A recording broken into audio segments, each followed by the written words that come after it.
ഒരു 4 ദിവസം മുമ്പ് ഒരു സർവേയില് വന്നത് ഇന്ത്യയുടെ മൊത്തം സംസ്ഥാനങ്ങളിലെ കേരളത്തിന്റെ സ്ഥാനം 21ാമത്തെ പൊസിഷനാണ്.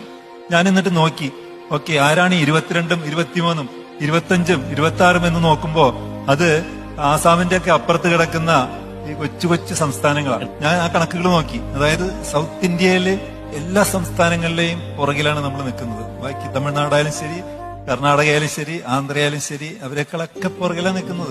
ആ സത്യം നമുക്ക് മറച്ചു വയ്ക്കാൻ പറ്റില്ല. അപ്പോ നമ്മൾ ഇവിടെ ഇരുന്നിട്ട് മേനി പറഞ്ഞിട്ട് കാര്യമില്ല.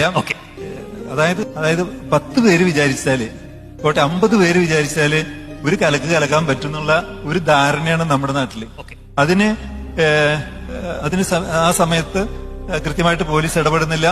ആ സമയത്ത് നമ്മുടെയൊക്കെ പ്രധാനപ്പെട്ട രാഷ്ട്രീയ പാർട്ടികൾ ഇടപെടുന്നില്ല. ഒരു ഈർക്കിളിപ്പാർട്ടി വിചാരിച്ചാൽ മതി ഒരു ഹർത്താൽ നടത്താനായിട്ട് നമ്മുടെ നാട്ടില്. ഒരു ഈർക്കിളിപ്പാർട്ടി വിചാരിച്ചാൽ മതി.